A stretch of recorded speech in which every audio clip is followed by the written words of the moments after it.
معلومة في 10 ثواني. بما ان منتخب مصر هيلعب النهاردة، انا عايز اقول لك معلومة عن الكابتن حسن شحاتة، وهو نجم التدريب ونجم كلاعب كرة قدم.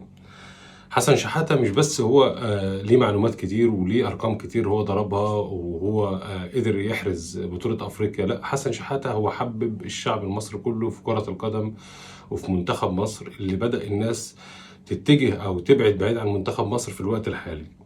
حسن شحاتة قدر يعمل التفاف كامل للشعب المصري، سواء غني سواء فقير سواء راجل بسيط.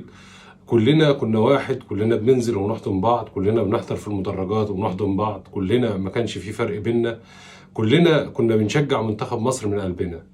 ممكن في حاجات كتير بعدت في الوقت الحالي، وفي حاجات بعدتنا عن منتخب مصر، وكل واحد بيتجه لناديه وكل واحد بيشجع اللعيب اللي بيلعب في ناديه.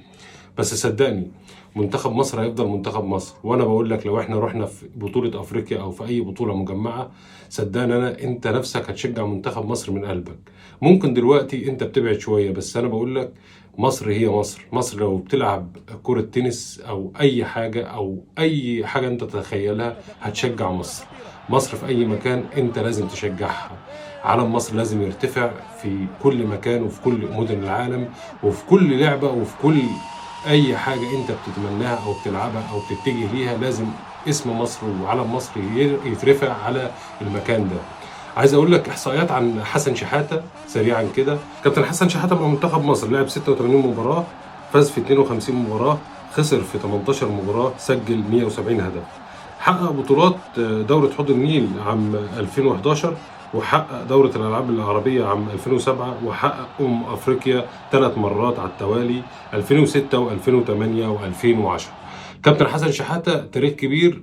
أتمنى إن احنا الجيل ده ممكن مش زي الجيل اللي فات، بس صدقني احنا بنشجع مصر بعيدا عن أسامي أو أسماء اللعيبة اللي موجودة في منتخب مصر. على دماغنا كلهم. اتمنى ان الجمهور يرجع تاني يلتف حوالين منتخب مصر ويشجع منتخب مصر زي ما احنا كنا بنشجع ايام الكابتن حسن شحاتة. وما تنساش تعمل لايك للفيديو. بشكركم والقاكم في حلقة جديدة من حلقات برنامجكم في التسعين.